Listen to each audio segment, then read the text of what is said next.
बिस्मिल्लाहिर्रहमानिर्रहीम। अस्सलाम वालेकुम नाज़रीन, आप यूट्यूब चैनल देख रहे हैं। मैं इमरान खान हूँ। सबसे पहले तो पेट्रोल की कीमत आलमी मंडी में कम होना शुरू हो गई। जब ये कीमत आलमी मंडी में बढ़ी थी तो बड़ी तेज़ी से पाकिस्तान की हुकूमत ने फौरी तौर पे हंगामी बुनियादों पे पाकिस्तान में 55 रुपये लीटर पेट्रोल और 55 रुपये लीटर डीजल की कीमत बढ़ा दी। फिर बाद में हुकूमती लोग बैठ कर कहते रहे कि हम अगर 110 भी बढ़ा देते तो आप क्या बिगाड़ लेते, ये आप क्या कर लेते। साथ ही बात ये कह रहे हैं कि आप क्या उखाड़ लेंगे सारे मिलकर भी, अगर हम पेट्रोल की कीमत ज़्यादा भी बढ़ा देंगे तो। ये तो रौनत है। अवाम इनका कुछ इसलिए नहीं कर सकती कि अवाम वोटों से ही करती है ना, तो वोटों से तो ये आए नहीं हुए, ये तो बूटों के साथ लटक के आए हुए, तो बूटों का ख्याल रखते हैं, वोटों का ख्याल इनको नहीं है। अब पेट्रोल आलमी मंडी में सस्ता हुआ है तो जो शहबाज शरीफ साहब तकरीरें कर रहे थे, बाकी लोग कह रहे थे कि जनाब क्योंकि आलमी मंडी में महंगा हो गया लिहाजा हमने अपना सस्ता पेट्रोल भी महंगा कर दिया। भाई पेट्रोल का आपके पास ज़खीरा पड़ा हुआ है, आपने बहुत सस्ता खरीदा हुआ है तो सस्ता बेचे ना लोगों को, जब महंगा आएगा तो महंगा बेच लेना। लेकिन यहाँ पे इन्होंने उल्टा काम किया, इन्होंने पुराना खरीदा हुआ सस्ता पेट्रोल भी महंगा बेच के मुनाफा कमाना शुरू कर दिया और अब आलमी मंडी में एकदम कीमतें नीचे चलेंगी। यानी अब तक $30 से ज़्यादा कीमत नीचे जा चुकी है, $30 से ज़्यादा जा चुकी है और मज़ीद जा रही है। एक रात में कभी इतनी कमी नहीं हुई पेट्रोल की कीमतों में। अब देखना यह कि पाकिस्तान की हुकूमत उसी रफ्तार से कम भी करती है या नहीं करती। अब जैसे बढ़ाने की बेशर्मी की थी, कम भी करें ना, थोड़ी गैरत खाएं, वापस कम करें। नाजरीन, ये तो होगी जनाब पेट्रोल की बात। फ़ारूक सलीम साहब हैं, सीनियर तज्जियाकार हैं, उन्होंने भी एक पोल खोला। उन्होंने कहा जी 2 महीने की वज़रा ने अपनी तनख्वाहें छोड़ी हैं तो 2 महीने की इनकी तनख्वाहें बनती हैं 2 करोड़ और 50 लाख रुपया, लेकिन जो ईंधन हुकूमत इस्तेमाल करती है उसका जो 2 माह का बिल बनता है वो 19 अरब रुपए का बनता है। यानी ईंधन का बिल 1,000वां हिस्सा है ये तनख्वाह जो है ईंधन के बिल की। तो ये कौम को हमेशा बेवकूफ़ बनाते हैं। शहबाज शरीफ साहब ने कौम से खिताब भी किया, बताता हूँ मैं क्या बातें कर रहे थे। लेकिन एक उन्होंने ट्वीट किया जिसमें शहबाज शरीफ साहब यूएई के अंदर 2 पाकिस्तानी जांबक हो गए, शहीद हो गए, और उस पर शहबाज शरीफ साहब ने बताया उनका दिल खून के आंसू रो रहा है और बड़ा लंबा चौड़ा उन्होंने ट्वीट कर दिया। लेकिन कराची के अंदर अमरीकी कौंसलेट के बाहर गोलियों से भून दिया गया 1 दर्जन पाकिस्तानियों, उसके बारे में शहबाज शरीफ ने कुछ नहीं बोला क्योंकि वो अमेरिकन ने मारा था मुबैना तौर पे।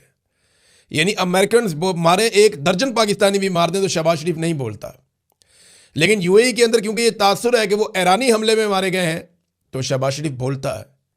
यहाँ से आप अंदाज़ा कर लीजिए कि शहबाज शरीफ की नज़र में अमेरिका इंपॉर्टेंट है या ईरान। हमारा हमसाया मुल्क है, बरादर इस्लामी मुल्क है, लेकिन शहबाज शरीफ को अमेरिका से बढ़ के कुछ नहीं है।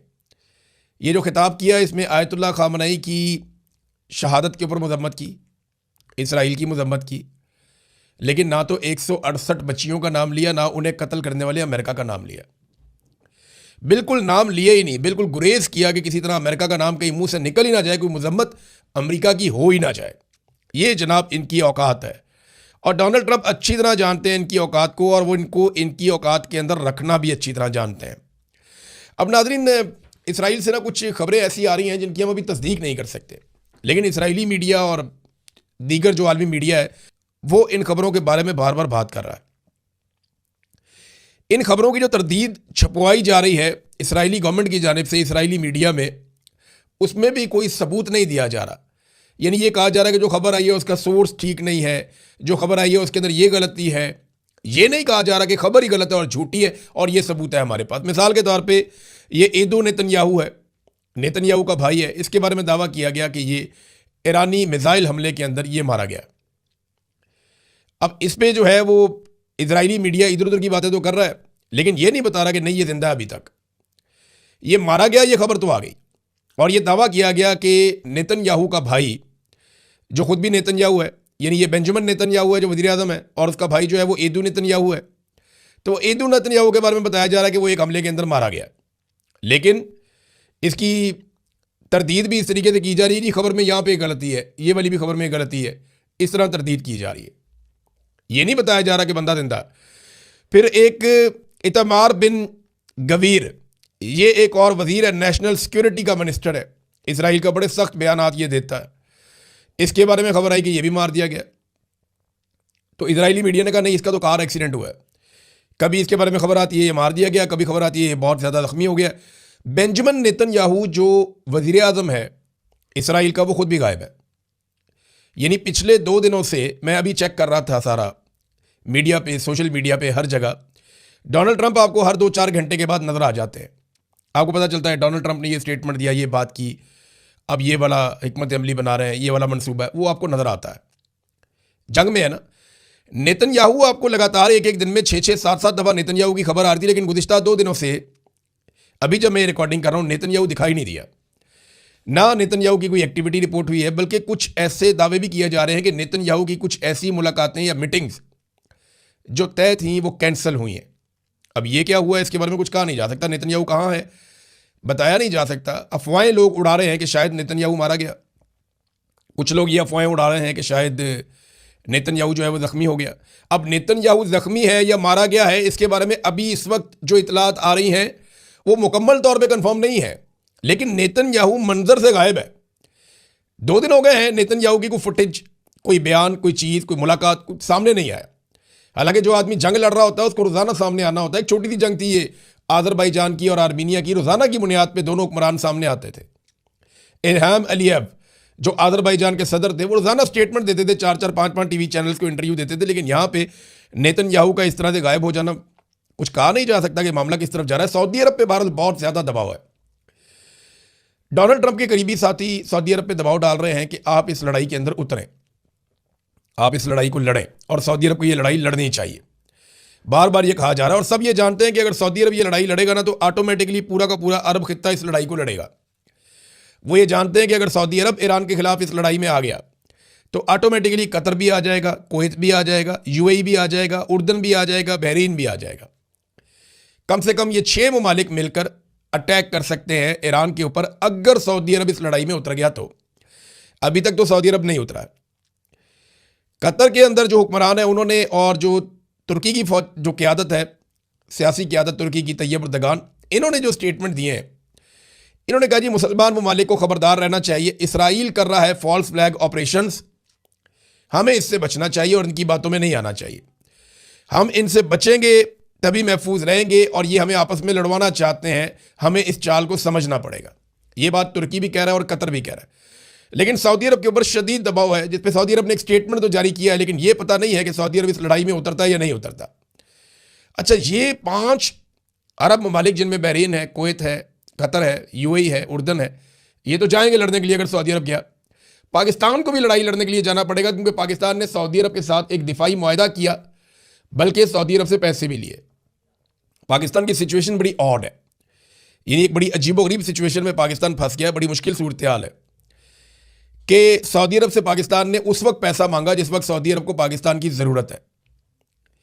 यानी पाकिस्तान के फील्ड मार्शल को तलब किया गया सऊदी अरब में, सऊदी वज़ीर दिफा ने बुलाया, और पैसे वैसे देते हैं तो वो तलब ही करते हैं, रिक्वेस्ट नहीं करते वो लोग। तो उन्होंने बुला के आसिम मुनीर साहब से बात की। आलमी मीडिया में खबरें छपी कि पाकिस्तान को अब कहा जा रहा है कि जनाब हमारी हिफाजत के लिए आए, आपने हमारे साथ दिफाई मुआहदा किया हुआ है। तो उसके बाद बजाय कि पाकिस्तान को इस पर वादे स्टेटमेंट देता, पाकिस्तान ने मुतालबे कर दिए। यानी जब कोई मुल्क फंसा हुआ हो, कोई मुल्क हालत जंग में हो, किसी की फैक्ट्रियाँ और मिलें बंद हो रही हों, किसी का कारोबारी ज़िंदगी मुअत्तल हो गया हो, किसी मुल्क के अंदर बम गिर रहे हो, किसी मुल्क की समुद्री रस्ते बंद हो जाए, उनका जो सोर्स ऑफ इनकम सबसे बड़ा है ऑयल रिफाइनरीज, वो वहाँ पे काम रुक जाए, तो इसका मतलब क्या होता है? इसका मतलब होता है कि वो मुश्किल में है। तो जब वो मुश्किल में है उस वक्त आप उससे पैसा मांग रहे हैं कि जनाब $5 अरब डिपॉजिट दे दें और $5 अरब का आप हमें तेल दे दें। ये पाकिस्तान ने इखलाकी नुक्ता नज़र से बहुत अजीब काम किया। पाकिस्तान की सरकार ने बड़ी घटिया और छोटी हरकत की है। अब इसका खुमियाजा भुगतना पड़ेगा। अगर लड़ाई हो जाती है तो पाकिस्तान को लड़ाई में उतरना पड़ेगा हर हाल में। वो पैसे दें या ना दें, वो आपको लड़वाएंगे, क्योंकि उन्होंने आपको पहले बहुत पैसा दिया हुआ है, नहीं तो वो पैसा आपको वापस करना पड़ेगा। ईरान से आप लड़ेंगे तो याद रखिएगा ये आपका हमसाया है, इसको आप तब्दील नहीं कर सकते। ईरान जीत गया तो आपके लिए हमेशा के लिए एक मुसीबत बनी रहेगी, और अगर ईरान हार गया और वहाँ रजीम तब्दील हो गया तो समझ जाए कि वहाँ पे एक ऐसा रजीम आ जाएगा जो बलूचिस्तान में हमेशा के लिए आपके लिए एक सरदर्द बन जाएगा। तो एक तो ये सिचुएशन है लड़ाई की सूरत में। और अगर पाकिस्तान ये लड़ाई नहीं होती तब भी सऊदी अरब ये बात याद रखेगा कि जब हमारे पे मुश्किल वक्त आया था हमने पाकिस्तान को आवाज़ दी तो पाकिस्तान ने पैसे मांग लिए थे। ये बात भी सऊदी हुक्मरान अपने जहन में रखेंगे। और मोहम्मद बिन सलमान ये 3-4 दफ़ा, आसिम मुनीर साहब जब गए हैं सऊदी अरब हाल ही में 3-4 दफ़ा गए, मोहम्मद बिन सलमान के साथ इनका कोई फ़ोटो या मुलाकात नहीं आई सामने। अब मुलाकात जो है वहाँ के वज़ीर दिफा से हो रही है, मोहम्मद बिन सलमान से नहीं हो रही। ये भी एक ऐसी चीज़ है जिस पर गौर किया जाना चाहिए। नाज़रीन, डोनाल्ड ट्रंप ने स्टेटमेंट दिया, उन्होंने कहा ईरान के खिलाफ जंग खात्मे के करीब है, ये दावा किया उन्होंने।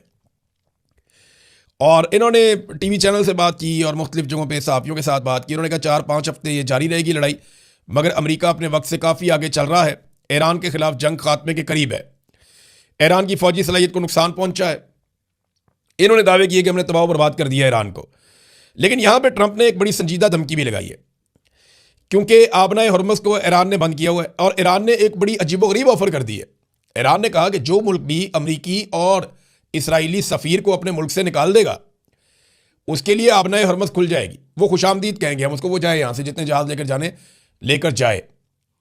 यानी पाकिस्तान अगर चाहता है कि आबनाए हुर्मुज़ से पाकिस्तान के भरे हुए पेट्रोल के जहाज़ पाकिस्तान के साहिलों पे पहुंचे, तो पाकिस्तान के पास इसराइली सफ़ीर तो है ही नहीं, सिर्फ अमरीकी सफ़ीर को कहेंगे भाई जाएँ घर अपने, तो यहाँ से जितने मर्जी जहाज़ आप गुजार लें। वैसे ही मैं बता रहा हूँ, एक ऑफ़र है, पता नहीं पाकिस्तान करता है या नहीं करता, लेकिन ये ऑफ़र ईरान ने करवा दी है। हाँ, अफ़गानिस्तान के पास ये मौका है कि अफ़गानिस्तान जितना मर्जी तेल हासिल कर सकता है। वजह यह है कि उनके पास तो दोनों ही सफ़ीर नहीं है। अफ़गानिस्तान के बारे में मैंने वीलॉग करना है, लेकिन वो बाद में करूँगा। लेकिन जो नए सुप्रीम लीडर हैं उनको वेलकम किया अभी तक 3 मुल्कों ने।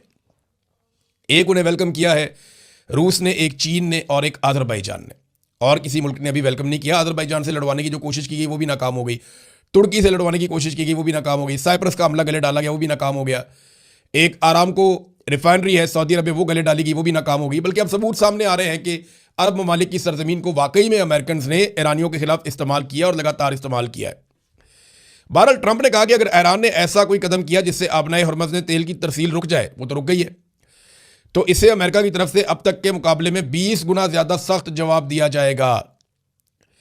हम मजीद ऐसे अहदाफ को आसानी से तबाह कर देंगे जिन्हें निशाना बनाने से ईरान के लिए बतौर कौम दोबारा खुद को तामीर करना, खड़ा करना तकरीबन नामुमकिन हो जाएगा। इतनी तबाही फेरेंगे वो ईरान के अंदर, वो ये कह रहे हैं। मौत, आग और गज़ब उन पर नाजिल होंगे। ताहम मैं उम्मीद करता हूँ और दुआ करता हूँ कि ऐसा ना हो।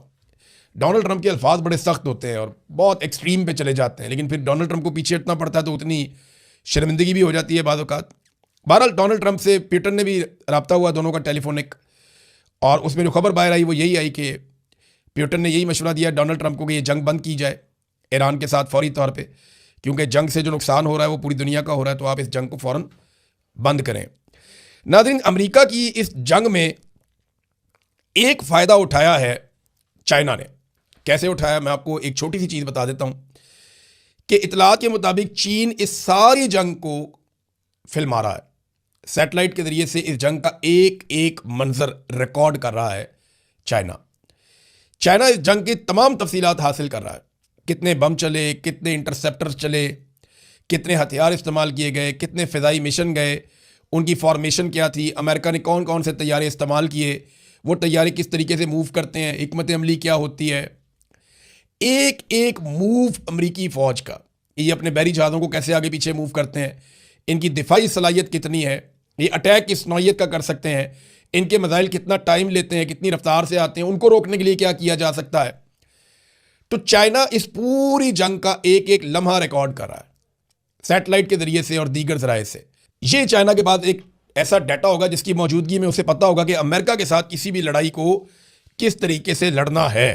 ये बहुत इंपॉर्टेंट है और ये चाइना ने कार्रवाई की है और इन्होंने पूरी रिकॉर्डिंग की है। ये रिकॉर्डिंग रशिया के और चाइना के काम आएगी, हत्ता कि ईरान के काम भी आएगी। अभी भी ईरान को जो टेक्नोलॉजी मदद दे रही है वो चाइना की और रशिया की दे रही है, जिनमें ज़्यादा जो है मदद उनको चाइना से मिल रही है, ऐसा दिखाई देता है और ऐसा क्लेम भी किया जाता है। नादरीन, पाकिस्तानियों को ये कह रहे हैं पाकिस्तानी हुक्मरान कि आप कुर्बानी दे दें, पाकिस्तानियों को कह रहे हैं कि आप कुर्बानी दें, आप गरीब हो जाएं, आप ज़्यादा टैक्सेस दें, आप ज़्यादा पैसा हुकूमत को दें, लेकिन अपनी अय्याशियाँ इनकी ख़त्म ही नहीं हो रही। ये जो अभी मरियम सफदर ने एक जहाज़ लिया था गल्फ स्ट्रीम का, 11 अरब रुपए का महंगा जहाज़, लग्जरी तरीन अय्याशी वाला जहाज़ जो इन्होंने ख़रीदा था, वो वियना चला गया। अब वियना क्या करने गया, किसको लेकर गया, कोई बताया ही नहीं। क्या कोई वफद गया है, उसके हवाले से खबर ही कोई नहीं आई। किस बंदे को लेकर वहाँ पहुँचाया गया, किस बंदे को वापस लाया, क्या चक्कर क्या है, क्यों जा रहा है जहाज़ वहाँ पे, कौमी खर्चे पे उड़ता है ना, ये किसी के बाप का तो नहीं है, तो पता होना चाहिए ना। ये पता चला है, सहाफ़ियों ने रिपोर्ट भी किया कि जहाज़ गया जी वियना, क्या लेने गया कुछ पता नहीं। ये इनके हालात हैं, कौम को कहते हैं कुर्बानी दो और ख़ुद इनकी ये हालत है। अब तक के लिए इतने, अपना ख्याल रखिएगा, अपने इस चैनल का भी। अल्लाह हाफ़िज़।